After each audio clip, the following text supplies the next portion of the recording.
अनन्याश्चिन्तयन्तो माम् ये जनाः पर्युपासते तेषां नित्याभियुक्तानां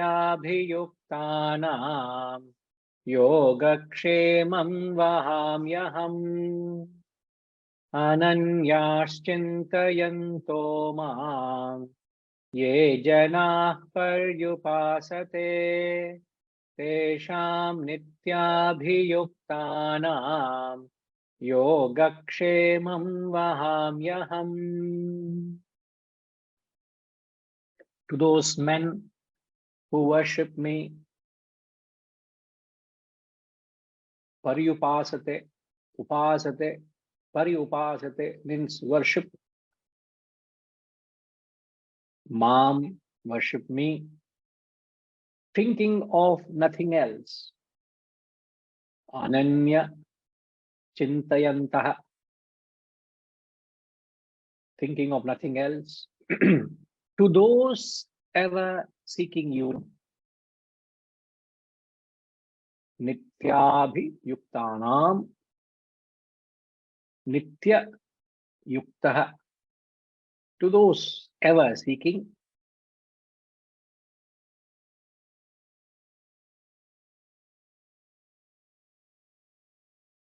I grant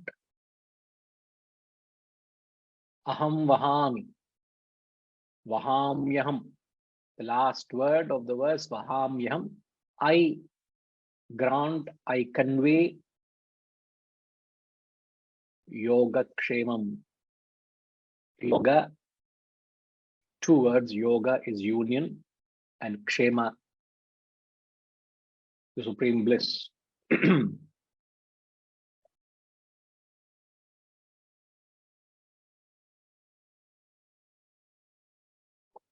So this verse, I don't know whether it's a coincidence or whether it is a master plan of the great Vyasa. This verse is the 351st verse, which forms the 351st verse, which forms the geometrical center of the Bhagavad Gita. As you know, the Bhagavad Gita has got 701 verse. So this verse becomes the pivot, which balances the pendulum of the 350 verses on either side. So this is the geometrical center of the Bhagavad Gita. Very, very famous, quite often quoted, oft quoted. Now this verse gives us the technique or prescription, how one can find success in life, whether one wishes to seek mere worldly success, whether you want to find success or glory in the material pursuits, or if any one of you are interested in seeking spiritual success and spiritual glory, he gives the formula. So the formula is the same whether you want material success or spiritual success.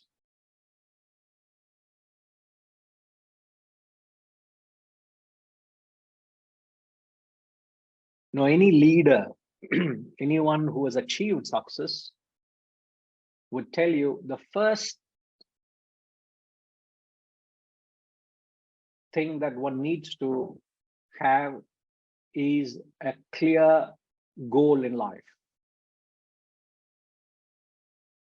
So whether you want to achieve material or whether you want to achieve spiritual success, the first thing you need to have, the first discipline you need to get into is conceive a goal.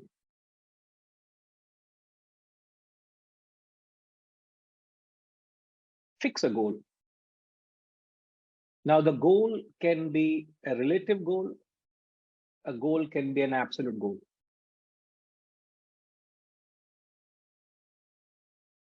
And we say a goal is something which has to be beyond your own personal interest. If it is something for your own selfish purpose, it is not a goal. So you have to go about redefining what a goal is for yourself.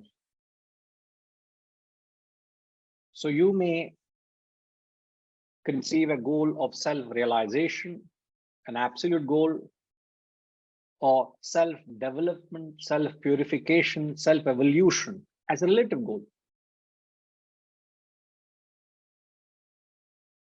So firstly, we said the first discipline you got to do is conceive a goal, and a goal can either be relative or absolute. The third thing we said is it has to be beyond your selfish interest. Fourth is a goal should be within your capacity, but beyond your means. It should be within your capacity, but beyond your reach.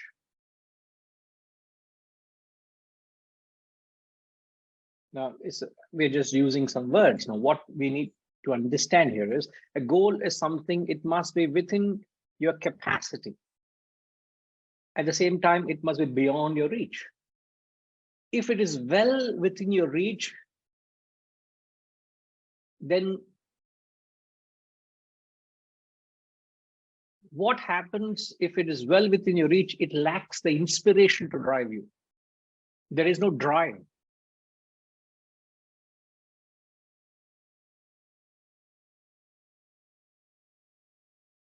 I repeat, a goal must be within your capacity, beyond your reach. And then we said it must not be well within your reach. If it is well within your reach, then it lacks the inspiration. If it is too beyond your reach, also it lacks inspiration. So when I say it must be well within your reach, it must be conceived. Beyond your reach means when it says beyond your reach, it's not too beyond that you lack inspiration, or it's not too within your reach that lacks inspiration. So if it's too low or too high, it can't motivate you. So it must be well within your capacity, means you must be enthused. If it's beyond your capacity, also you can't. So it must be taken into account. Capacity is your current effort. Reach is your ability to conceive. These are 2 points that we're making. Capacity is your capacity to put in the present effort. Reach means is a capacity to conceive. Now, many people, I can't put an even number to them. Through the course of they interacting with this knowledge, many of them have come and told me that I can't conceive the goal of self-realization. It is too abstract. If I can't even conceive the goal of self-realization, what are the chances that you will be inspired by the goal? Very unlikely. No, I must say, when I first got into this knowledge, the concept of self-realization was very vague. I didn't know what it was. In fact, you asked me, what was I doing there in the ashram? I said I was just enamored by this knowledge. It made so much to me, I just took to it. I didn't even know whether I'm doing the right thing or not. I just took to it. And then all these terms started making sense to you. And as the knowledge made a rational sense, you are able to visualize or picturize that all these are meant to give a life a purpose. And then the concept of self-realization, God realization started becoming clearer and clearer. Now I'm convinced to say that I am striving to reach that goal of self-realization. So what has happened is the goal has become clearer. So I remember a student coming up to me and he said he was a very sincere student, very studious. He was a man, he was a colonel from the army. And I remember he coming and telling me, Vinayji, I'm not getting the inspiration to do my studies. When I get up, I'm not having the inspiration to study.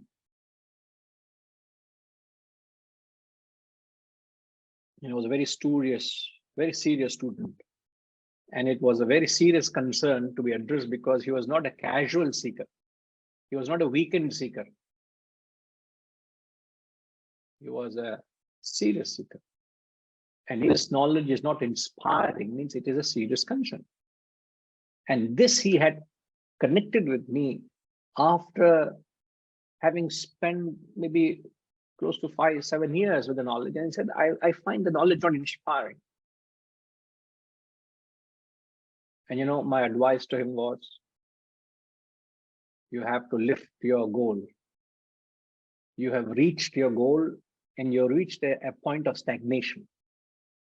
That's the reason the knowledge is same words become stale, because the goal is not loftier. So I seize the goal, lift the goal. And that's when I remember I use these terms. It must be within your capacity, beyond your reach.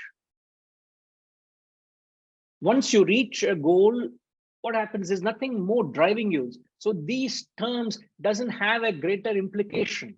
You're not able to intensify the same terms. Now, for example, we can understand the goal of self-development.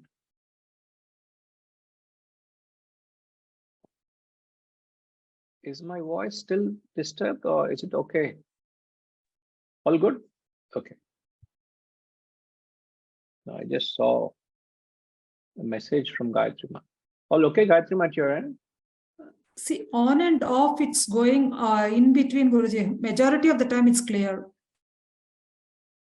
Oh. Others, Rajima, you are okay? I'm facing the problem? same issue. Yes. Yes, Guruji. Yeah, maybe it's something to do with the pods. Give me a minute. I will disconnect it and connect it again.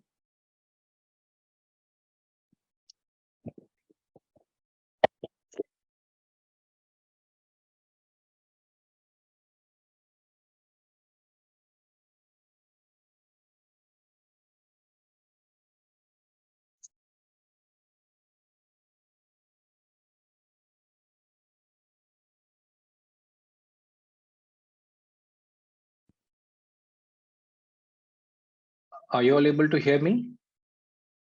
Perfect now, Guruji. Perfect now. Okay. Right.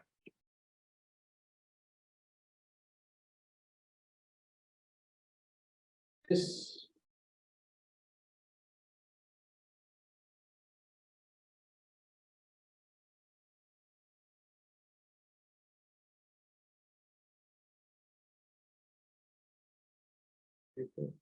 Something wrong.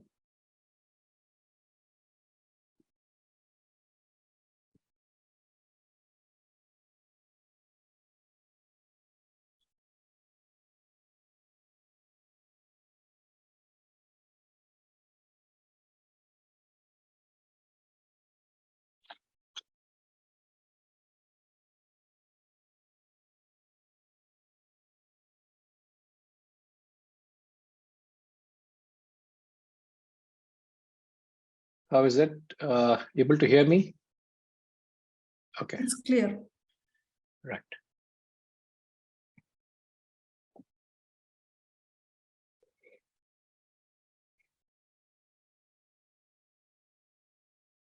So the goal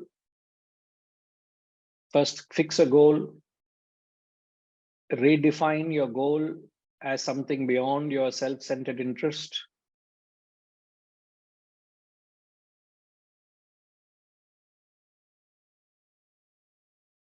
A goal can either be relative or absolute.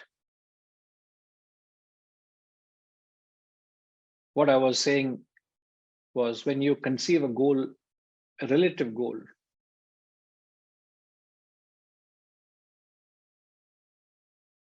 a relative goal could be that you want to enhance your sattva. You want to become more and more sattvic. That can be a relative goal. I want to be less rajasic and tamasic in my life. Now, when you reach, let's say, 30% sattva, now these terms which convey a certain idea, after you reach the 30%, let's say you had conceived a goal of self-development to 30%, and these terms will, this knowledge will inspire up to 30%. After you reach that somewhere around 30%, you will start stagnating. The knowledge becomes stale. What many people will do is they change their gurus, they change the textbooks, they change the environment, thinking that something wrong with the approach to the subject or the subject itself. Instead of changing the gurus and the subject, change the goal. This is what my advice to that colonel. I told, you don't have to change anything. You change, you make the goal some self-purification, you raise it to 50%, 60%. Intensify the idea of being more sattvic. You need to intensify that. And suddenly you will realize areas where you can apply 70% you're not able to apply. 30% you're able to apply. Now, when you intensify it, you suddenly start seeing areas where you can apply the same knowledge becomes far more appealing. Once you reach 50%, raise it to 70%. Do the same thing at once you reach 70, reach it to 90. And then at some stage, believe me, self-realization will convince you. You will be inspired by the goal of self-realization. Now, adding to the point of having the goal, the higher the goal, the greater is the inspiration. The lower the goal, lesser is the inspiration or motivation. You're working for yourself, or you're working for your family, or you're working for your organization, you're working for your foundation. Vis-a-vis, you're working for country. Vis-a-vis, you're working for humanity. The drive, if a person is identifying with his nation's development, not just my organization's flourishing, but my nation must become a better country. So if your action is towards the national development, what would be the drive? What would be the inspiration? So try, and people commit this mistake of try, when I say higher the goal, greater the inspiration, they will usually make this mistake of trying to conceive a goal which is beyond their reach. Don't do that. So even to pitch the goal, it must be within your capacity, beyond your reach. Not too low, not too high. And this is uniquely subjective to each one of you. And you got to go through this individual exercise. What is it that inspires you? Remember, it has to be unselfish. If it is for yourself, it is not a goal. Now, having taken all this into consideration, you will have to inject the formula being given in chapter 9, verse 22. All this is taken into account. If you don't take this account, this verse has no relevance.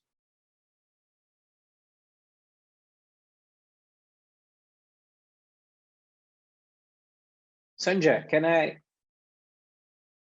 request you to just summarize in points what things we said till now? I hope you could jot it down. What I've captured so far is that the importance in any success is to have a goal, which must be two things, three things out of our reach, but within our capacity. So we must have a higher goal to keep us motivated on the path. As otherwise, we'll drop our interest.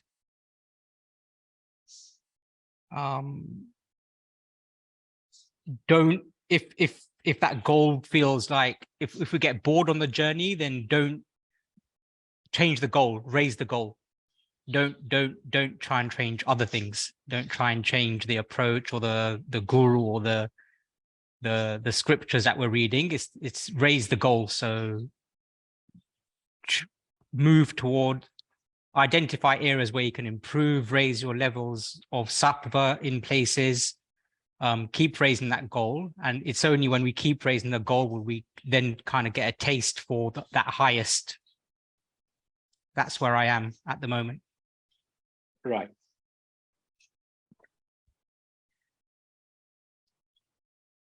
Perfect, Sanjay. Anything else which I've missed, which Sanjay has not captured?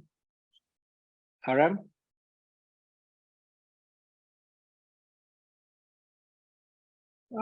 The capacity is the current effort, and the reach is the capacity to conceive, Guruji.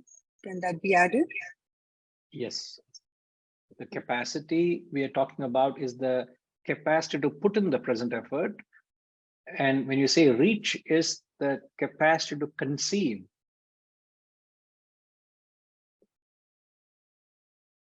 Both these are variable factors in all of us.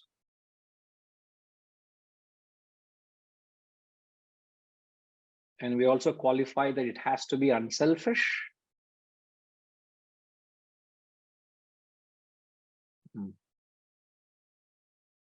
Yes, Setuji?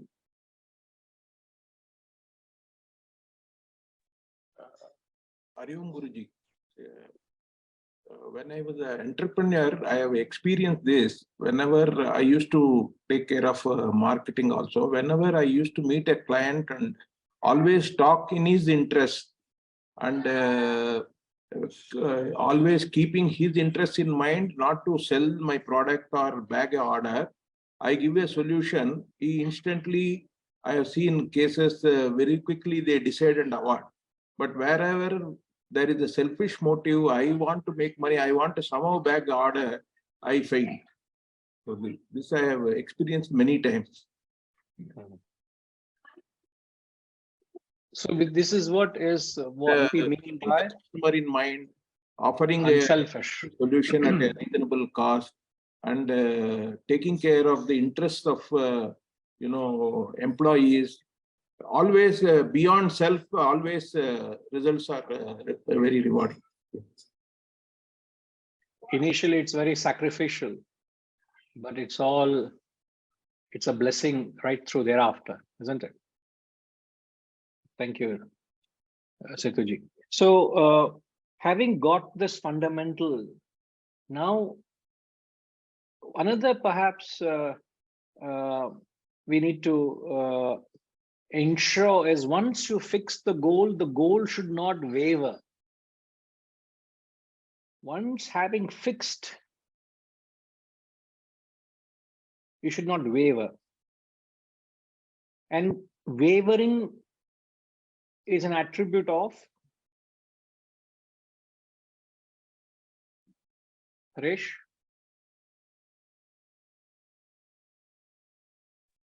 Guruji. Wavering is attribute of lack of focus towards the goal. Maybe the person doesn't have enough knowledge or wisdom to stay focused on the goal, and maybe or doesn't want it badly enough to stay on the track. So they want to maybe take the easy way out because they feel if they cannot reach that stage, then maybe it is not, they are not strong enough to pursue it. Harish, you are talking as a layman. I want you to talk from a philosophical angle.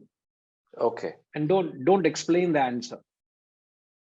You're explaining as if you're talking to a layperson. Okay. What's my question? What is the wavering is an attribute of what? To the point, one word answer it can be.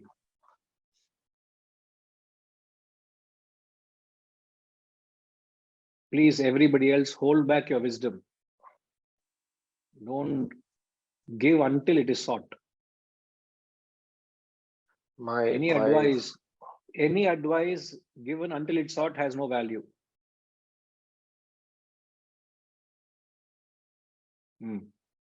Wavering is an attribute of tamas. No, sir. Wavering is not tamas. No, I'm asking this question because I'm trying that this is what the verse is talking.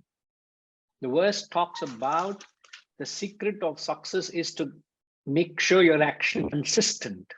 When you're consistent is the opposite of inconsistency.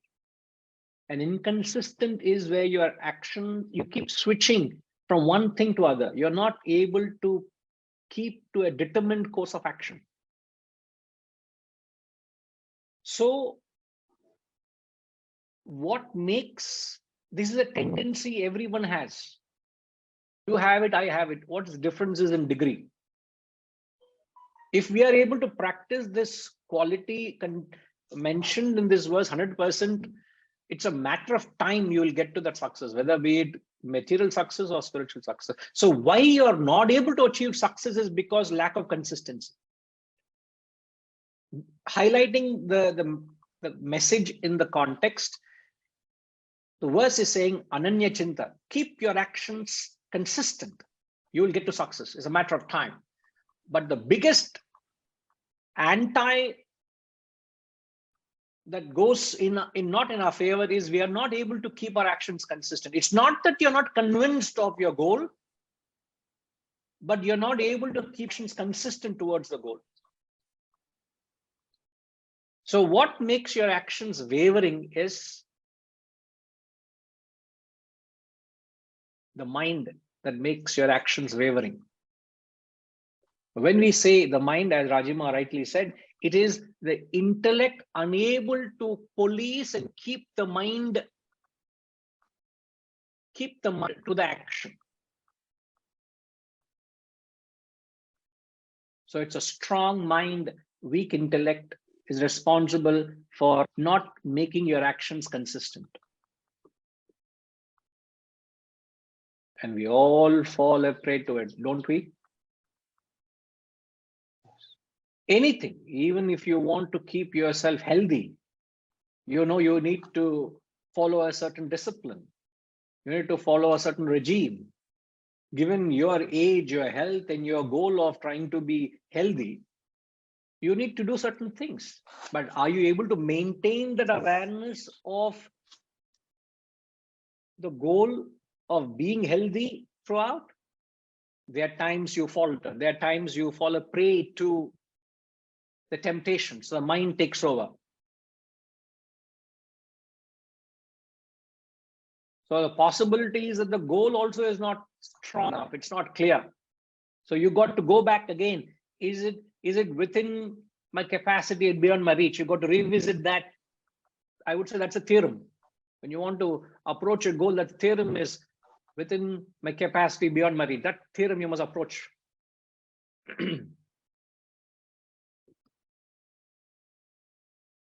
Now, this verse will really appeal to you if you are a serious seeker. As I said, you can apply the principle even for material goal. You may be doing business. Apply this formula, you will get success. But we are not using it for material success. We are here using it for spiritual glory. That's all. Are you with me, Harish? Yes, Guruji. Yes. You follow it? Yes, Guruji. Right. Great. So make sure your actions are not wavering. As I've said, you may want to change your goal, reconsider your goal if you have outgrown it, or you have wrongly evaluated, you have reconsidering your goal. All that can happen. You should not be rigid with reference to your goal. You need to reevaluate it. That's an important aspect when you fix goals. You must be flexible. Now, moving on, I'm building a thought here. Now, moving on, once you have a goal, what one gains is a clear direction to the goal. Like when you fix in a destination in your GPS, instantly a roadmap is created. You would know what to do, what not to do.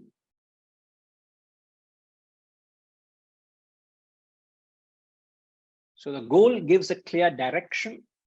And when we say direction, then you know what are the actions you're obligated to perform. This is very important. Very, very important.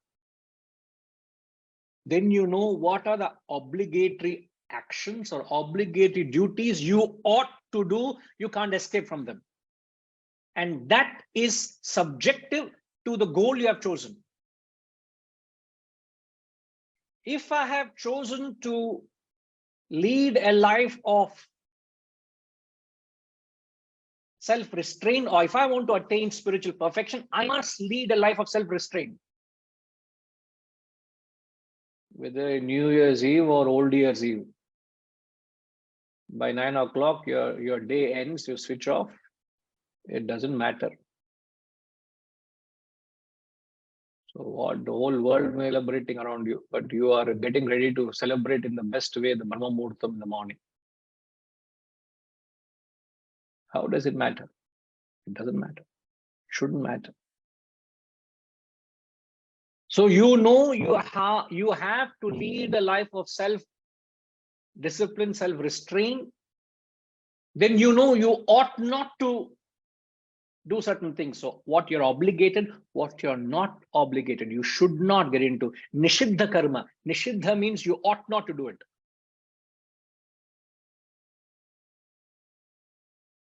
You will know your Naimittika karma, your regular duties, you ought to perform.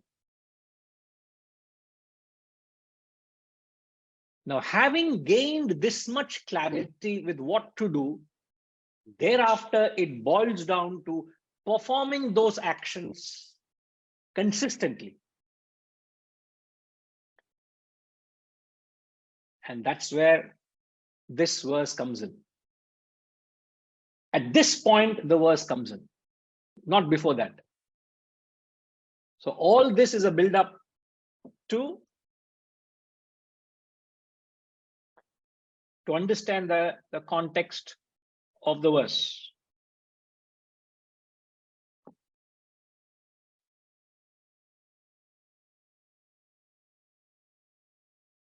Now, what the verse is saying is, this is the Sanskrit word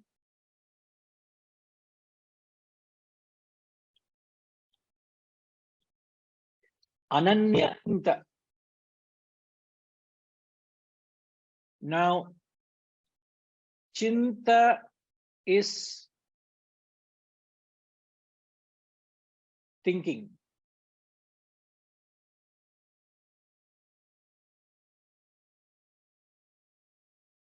Anya Chinta is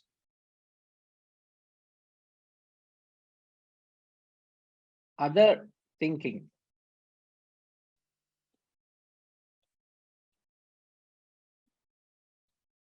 Ananya Chinta is no other thinking, which means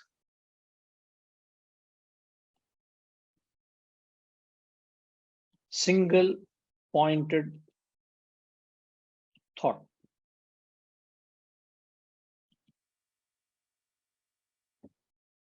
I'm giving you the break down this word ananya chinta. Chinta is thinking. Anya chinta, the problem with us, we have too much thinking going on.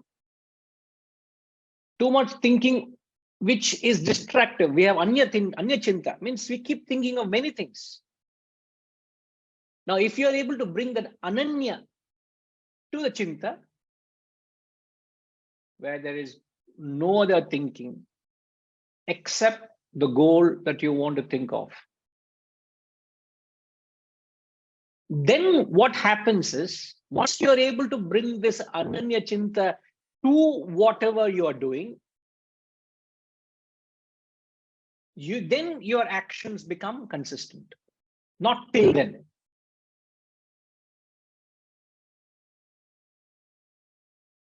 So until you are able to inject this element of ananya chinta to your action will be wavering.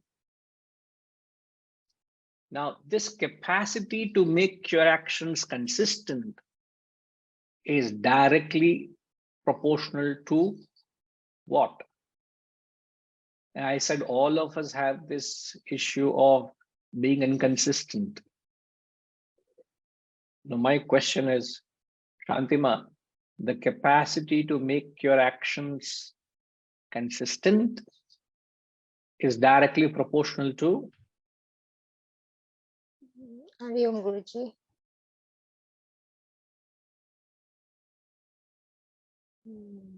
No, I'm not sure. Even to wish me Hari Om is inconsistent with my thought. I find it derailing me because I also have to mentally at least wish you Hari Om. So no need to get into this pleasantries. All the pleasantries are finished in the very beginning.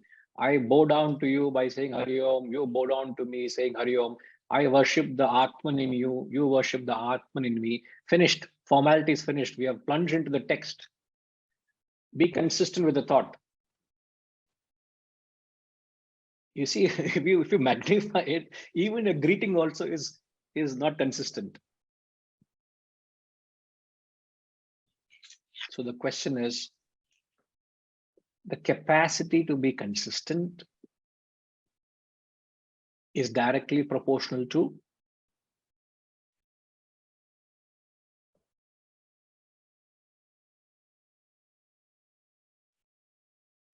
No, I don't get it. You don't get it. No, I have put it in a way that you don't get it. The credit must come to me for that. No, if I give it away, then there's no big deal. No maja in that. Maja means no kick in that. Sorry, Sanjay, I have to make it like that. It has to be beyond your reach. I can't make it within your reach, no?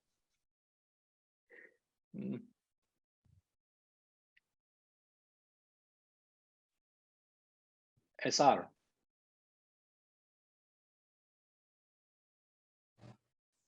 The capacity of your actions to be consistent is directly proportional to intellect strength what we have. How do you say that? Because that is the guiding force who's controlling the mind, monitoring the mind rather than saying that and not to be wavered. So it's in the controlling position where any drift, anything is again bringing back and making you to align to the goal. Correct. Perfect. It is your own intellect. So if you have 20% intellect, you will only be able to apply 20% consistency. 80%, anything you do in life, you will be inconsistent. You can get to the best mental health guru, physical health guru, but you will not be able to apply health in your life. Like I can go to Lalit Kapoor and get the best person. I can go to wherever he's conducting a workshop, I will fly with him. But I'll only be able to apply the principle of health to the extent I have an intellect. Right. If I have 10% intellect, I'll only apply 10% of it. No, Yeah. Lalit Kapoor can help you. Help you. That's No true. Gurudev can help you. No Ramana Maharshi can help you. No Ramakrishna Paramahamsa can help you. No Vinayji can help you. Nobody will help you except your ability to attune to that goal, because you have not pitched that goal. Yes, you have to And you create. don't have the, you have to create. So the intellect, as you rightly said, sir, is the guiding factor here. That's good. So thereafter, once the goal becomes clearer, you will know obligatory actions. You will also know which actions will not take you to the goal. Isn't it, sir? So the energy which we conserve the energy towards the goal, which is more, we can say that. Yes, absolutely. It's not in as much as doing the right things, is also avoiding doing the Wrong things. things. So when any temptation comes to take you away from the goal, that is when you practice self-control. So self-control is always with reference to the goal. No action per se is right or wrong. Yeah. That's true, Guruji. But if an action does not remind you of the goal, you should keep away from it. That is self-control. It is not denying yourself of anything in life. If an action does not remind you of taking me to my goal, I will say no to it. Thank you. And again, that capacity also is also capacity of the intellect. So the intellectual ability to able to relate that action to the goal. So what is happening is, so you are actually muttering and chanting and living the goal way before you get to the goal. So every time you keep thinking, reminding, smarana, nitya smarana, it's constant chant of the goal, even way before you reach the goal. Therefore, anything that doesn't remind you of the goal, I will not do it. Simple things like, whenever you go to a store to buy some garments, you want to buy a shirt or a kurta or any garment, the kind of choice of color or the fabric or anything, even the clothes you wear, does it remind me of my goal? Does it resonate me of my goal? If it doesn't remind you, doesn't resonate you of the goal, I will not do it. I will not wear it.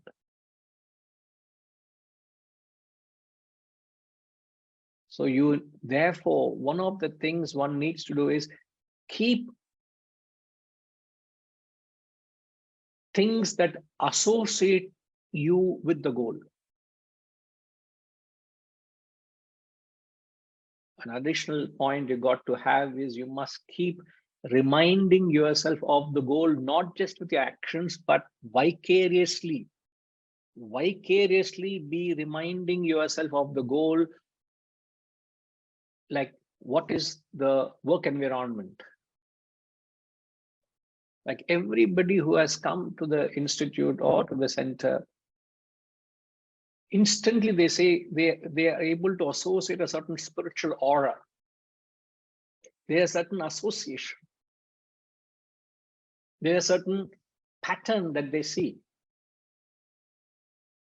I know, Reddy Garu, you have a very keen eye, and you see, don't you see everything that Yes, we do? There is a certain association.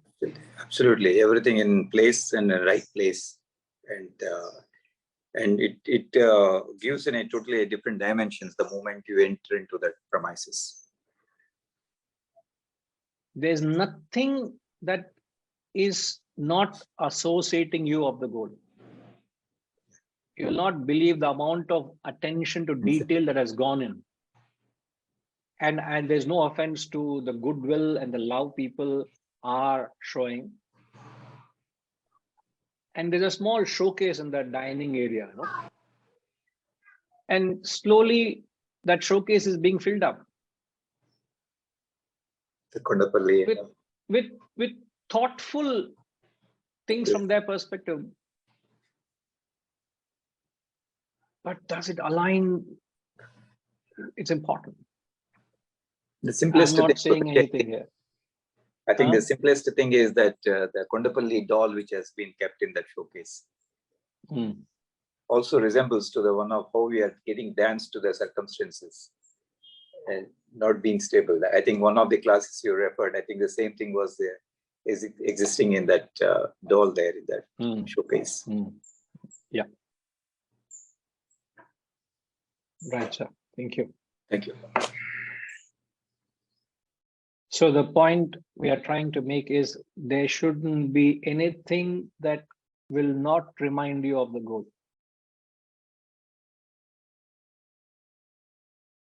So you will have nothing to do anything that takes you away from the goal. This is something you must take great care of in your life. And that capacity to keep away from things that doesn't remind you of the goal is known as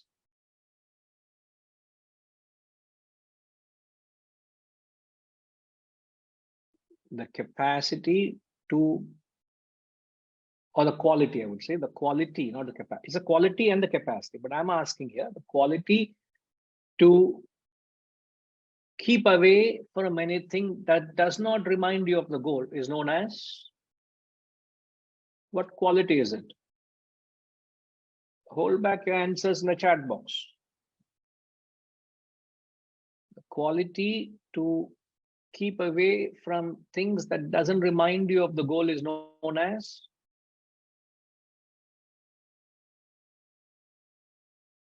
what is it known as? UK. What is it known as?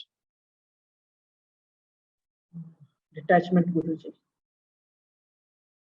My detachment cannot be practiced. Here we're talking of practice. Detachment is the goal. You can have a relative goal that I want to be detached to my family, detached to my health. You can say detached to my emotions. So I am not affected. If I'm in a bad mood this morning, I will not allow that mood to affect my sadhana, affect me doing what my obligated duties are. I may not like to do certain things. Still, you may have an obligation. You have to prepare a meal for your family. Yeah. I must be detached from my emotion. So, is it So complete focus? detachment is the goal. So Separate. detachment cannot be practiced. Now, can you repeat the question, Ma? What am I asking? The quality to keep away from anything that doesn't remind you of the goal is called. Is called perfect. What is it called? Is it focus, Guruji? Complete focus on your goal. I'm asking the quality you need to practice.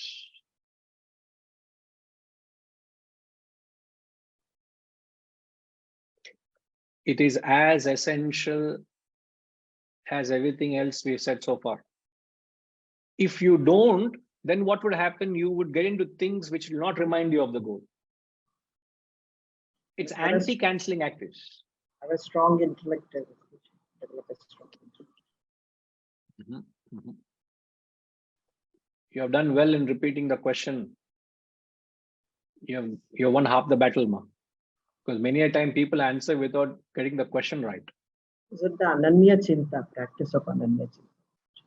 Ma, I mean, don't think of anything else. How many chances? 4 chances. This is unfair, no? Very unfair this is. Till you call out somebody else, I'll be.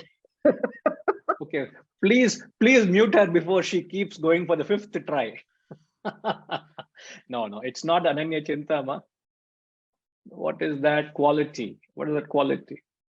Prakash Ragaru, any idea, sir?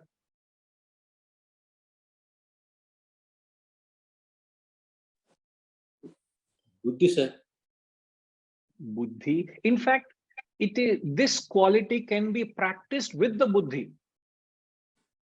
But what is that quality? Daily reflection in the morning to increase your capacity. All right. Okay.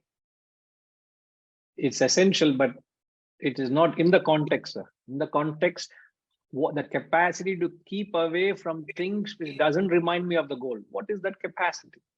What is that quality, rather? We're talking of a quality. So keep thinking in terms of what are the spiritual qualities. Okay, sir.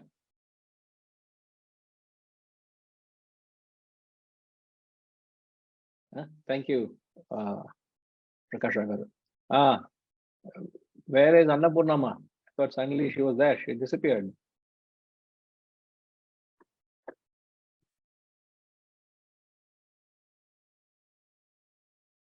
Shivaji, சொல்லுங்க. என்ன quality அது? Shraddha.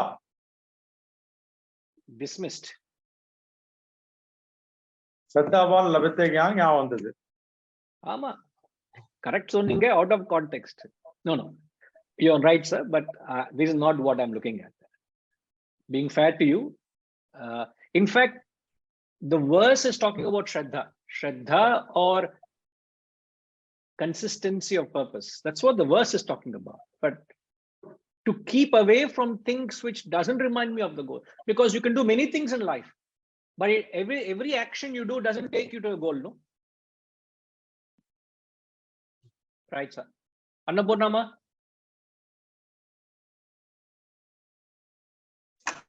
Hari Om Ji. New Year, Namaskaram, Guruji.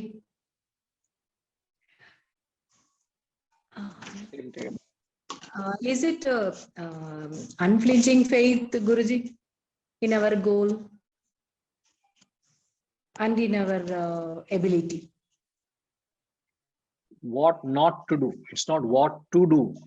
What should not do.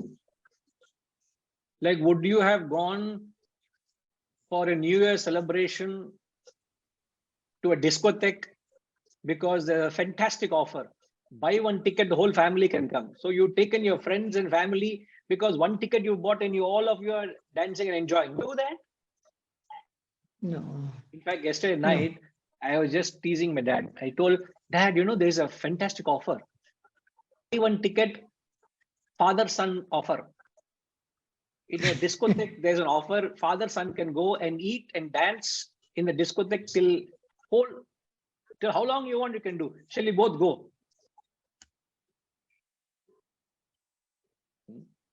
And he knew I was joking with him. We both were laughing. Would I get into it? Would you get into it? You may know what it has to offer, but you say, no, thank you. So what are you trying to practice? You're practicing thing. What is it that you're practicing? What is that quality? Think along, Annapurnama. Think along. Yes, Rajima? Guruji, I have two answers. Do I have chance? Only one? If UK has two, then for four, then you will have. Okay, UK has already given one more answer, self-control also. No, sir. Anji, Is it answer. Guruji, is it objectivity? Second Vairagya? answer. Second answer. Vairagya. So one is objectivity, second is Vairagya. Va? Sakshi and Vairagya. I'll be out of philosophical terms very soon. Ramji?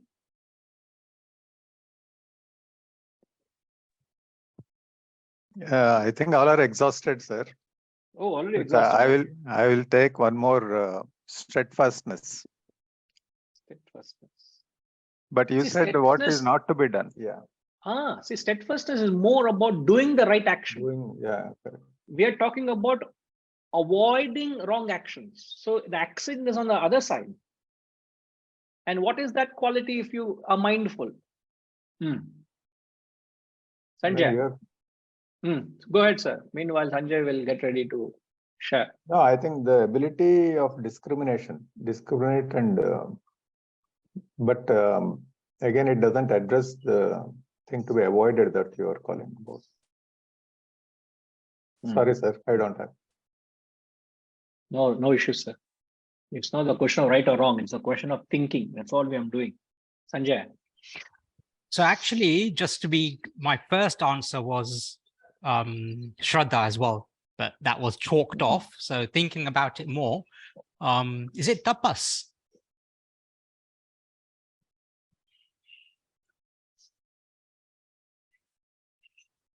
I'm not looking at that. Okay.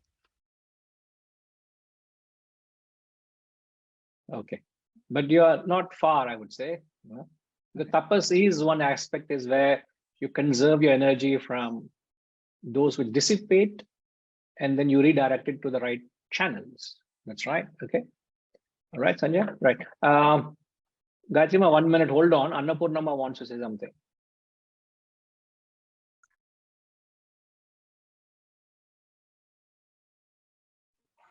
Guruji, I want to try one more choice. All our actions conforming to our goal, like selflessness. Now, your answers are more on the positive side. My question is what you don't do on the negative side. Okay, no issue. No issue. Please ensure UK can't even type. She's flooding us with answers here. No, what is going on?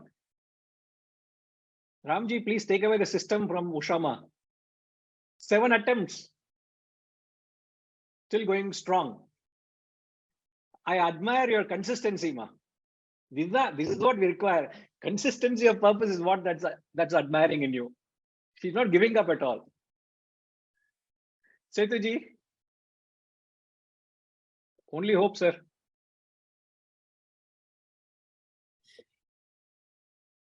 Extroverted.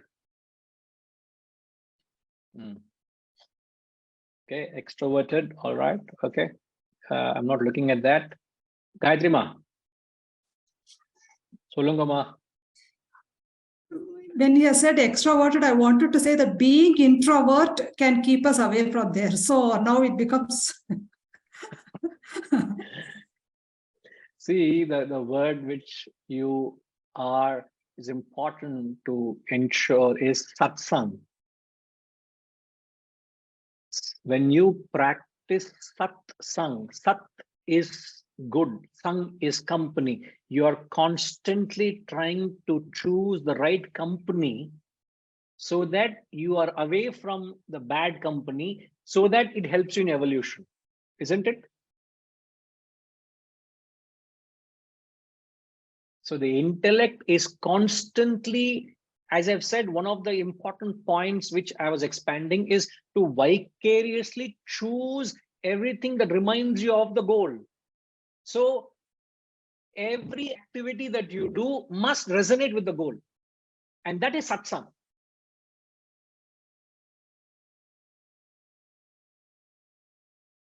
Otherwise, you quickly slip into bad company. What is bad company? It doesn't remind me of my goal. It takes me off track. It is anti-canceling activities.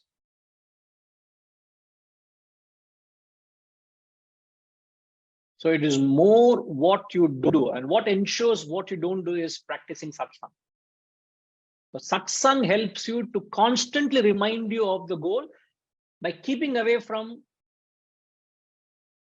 actions which deter you towards the path or the goal. Doesn't take you towards the goal. You keep away from that. And this is where the importance of what? The ladder of rise. The ladder of rise given by the great Adi Shankaracharya in the text Bhaju Govindam in the verse 9. Satsangatve nisangatvam nisanghatve nirmohatvam nirmohatve nischalatatvam nischalatatve jivan muktihi. Now, Harish, you know what the verse is saying? So the ladder of rise. And in the ladder of rise, the first step of the ladder is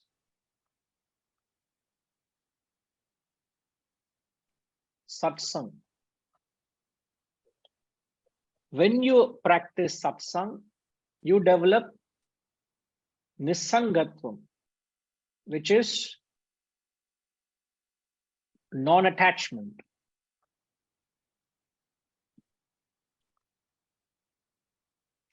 When you develop non-attachment, you develop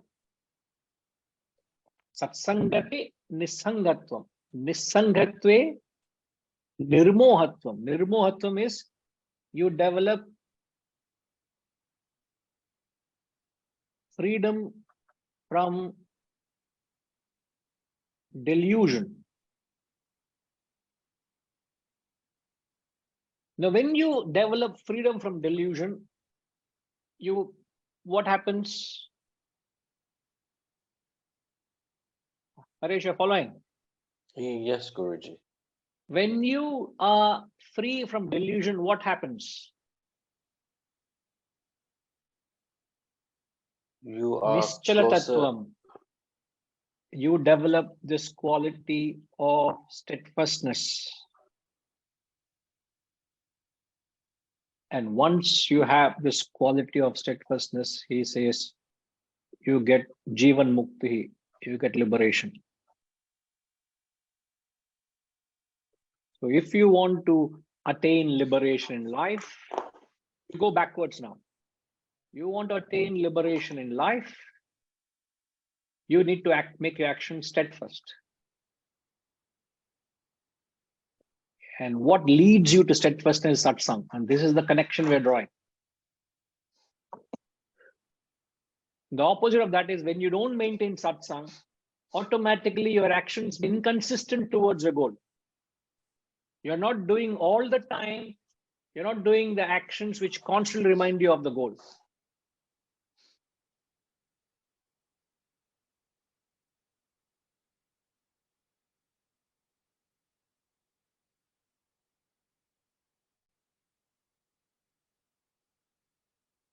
Now, Harish, are you following? Yes, Guruji. Great, right. Now, you will be getting a piece of information about a retreat being planned in Hyderabad. I think, when are the dates, now? RM? March, Guruji. Dates and March 29th 4th to 7th. 4th to 4th 7th. to 7th March. 4th to 7th, yeah. 4th to 7th March, there's a wisdom retreat being planned. And the reason I'm saying this to you all is one of the things which I want to discuss during the retreat. It will be a very focused analysis on something known as your spiritual personality.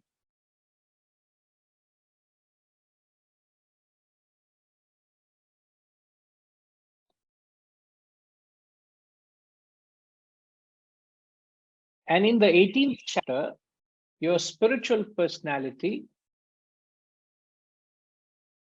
is divided into 7 aspects. He divides it into knowledge, action, actor, intellect,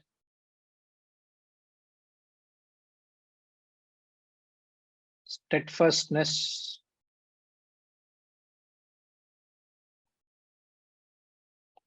happiness, and renunciation. Now, if you note here, steadfastness is one of the important aspects of your spiritual personality.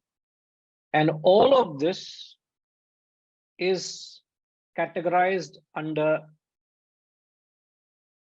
Sattva, Rajas, and Tamas. So imagine he dissects your personality into 21 elements, 21 aspects. So 7 aspects divided into three, which is Sattva, Rajas, Tamas. So he talks about what is sattvic knowledge, rajasic knowledge, tamasic knowledge. Sattvic intellect, rajasic intellect, tamasic intellect.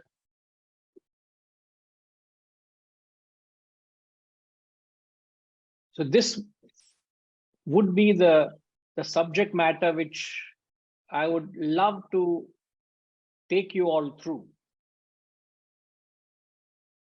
Because this will give you a beautiful way of trying to self-evaluate yourself and keep this as a yardstick to keep measuring where you are you progressing rightly, and how you could bring in corrective measures so that you blossom spiritually. So this is my thought, but if there's anything else that you all feel should be captured, should be covered, those 3 days, 3-night, 4-day retreat is being planned. Try to be a part of it. It'll be a beautiful insight into your own spiritual personality. Now, this is from the excerpts from the 18th chapter of the Gita. Nothing is original, it's all there, but it will be insight would be given into it. Now, why I'm referring to that is steadfastness is one of the essential aspects of your spiritual personality. So whoever who has the capacity of oblating every action to that goal he wants to achieve,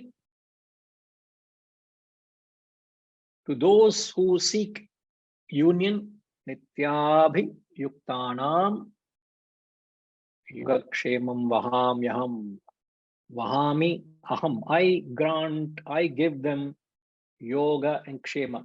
Kshema is to protect you of what you have. Yoga is something that you do not have. What you have is to give yourself, protect you from the peace and happiness that you have. Yoga is that spiritual perfection or liberation.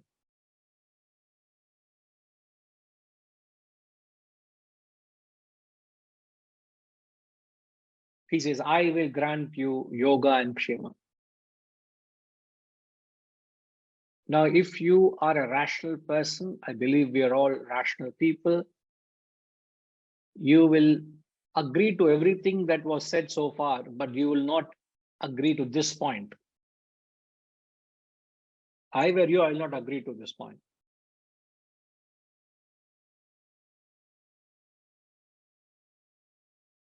I struggle, I conceive a goal, I conceive it an unselfish goal.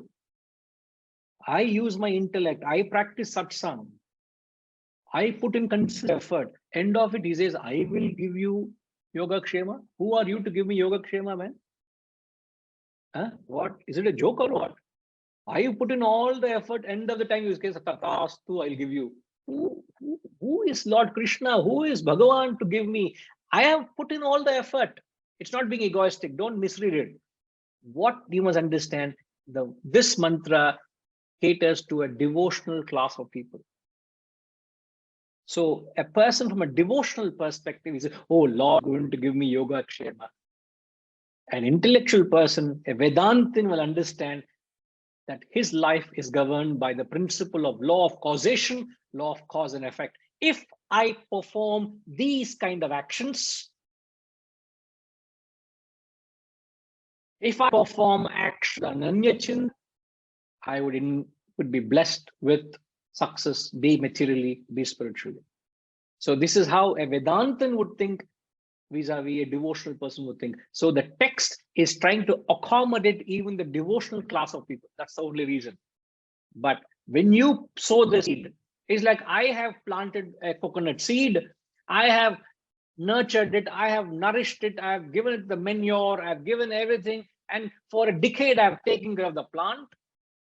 The tree has grown well and started yielding coconut to me. The Lord comes and says, I will give you coconut. Yes, sir. What is Lord giving coconut to me? 10 years I have done so much to ensure that that coconut seed was planted, it grown, nourished it. Coconut seed or the coconuts you have benefited, is it not the fruits you're reaping of your long efforts? You have maintained a coconut farm. Now you're being rewarded with coconuts. Is it not the effect of your effort? Cause and effect, isn't it, sir? Yes, yes, good. It's so you must understand two things here. One is it is the importance of your self-effort. No God will give you yoga kshema if you don't put effort. Understand that first. Second is we must surrender to the Lord just to ensure you don't develop ahankar. Oh, I have done this, I have planted this, I have nurtured it, I have done this. No ahankar. To ensure that there is ahankar, you say, I will accept the prasad from the Lord. So two things. One is the importance of effort. Second is you don't develop any assertive tendency of I am the maker. For that reason, the Lord says, I give you yoga and kshema.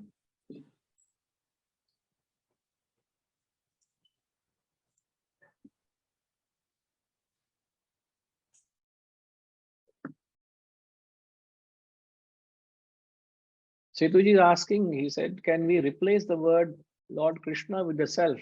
Where is the Lord Krishna? I grant you is the word I here you're referring to. It is the self, yes.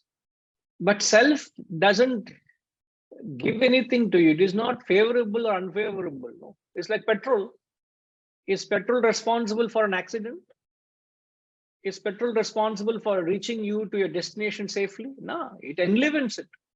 If I have performed constructive actions, I face the fruit of my constructive actions.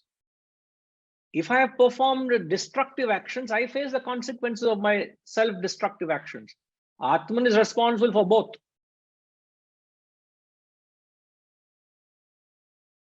Isn't it? How can Atman, you can say, God has given me, God has blessed me. God is neither blessing you nor God is cursing you. You bless yourself, you curse yourself.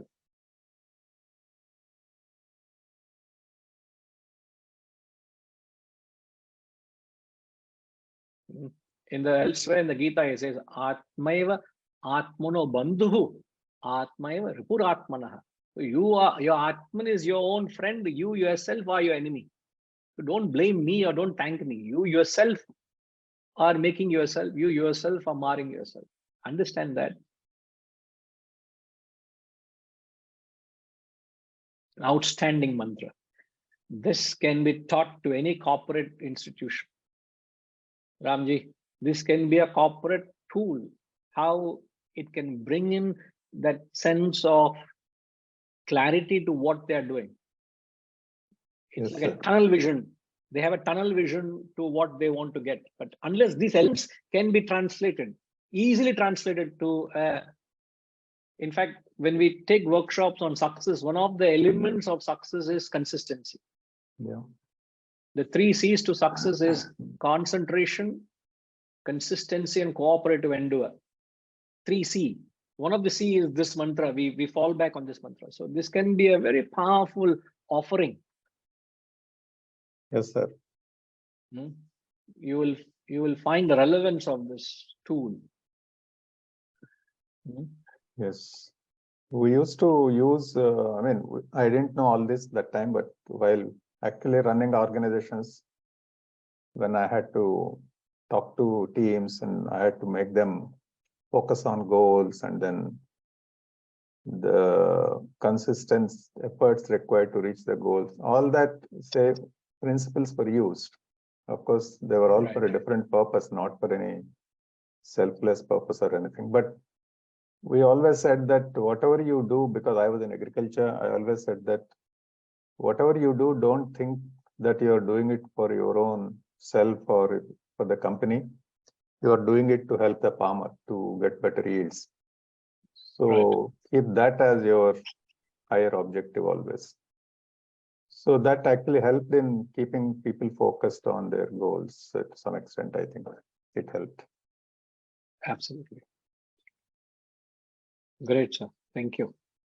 Now, In the context, I will want to leave you all with a question and come back next week with the answer. The question is, when the actions are performed selfishly,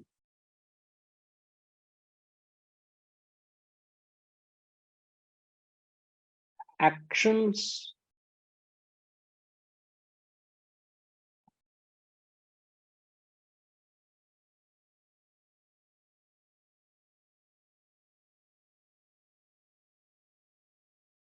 may not be consistent.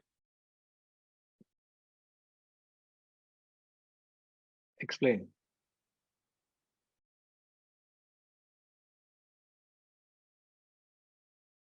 What I'm saying here is, I repeat before I explain, when your actions are selfish, actions may not be consistent. Explain. So what I'm saying is, opposite of it, when your actions are unselfish, you get a help from the unselfish actions you perform. So the question is, selfish actions may not be consistent. So there's a connection I'm drawing between selfish actions and consistency. What is the connection? Selfish actions and inconsistency rather. So what is the connection between the two? The more selfish you are, the chances are you're more inconsistent.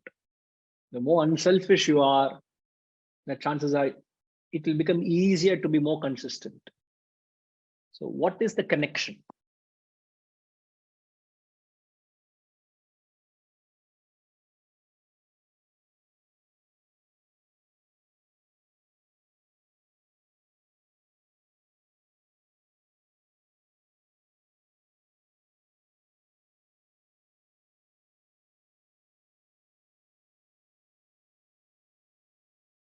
All right, so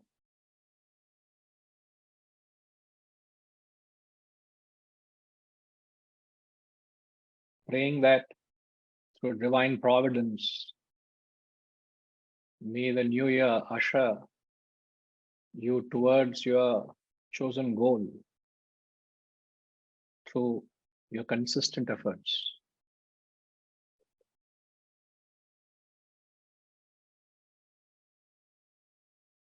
Om Purnamada Purnamidam Purnat Purnamudachyate Purnasya Purnamadaya Purnamevavashishyate. Om Shanti Shanti Shanti.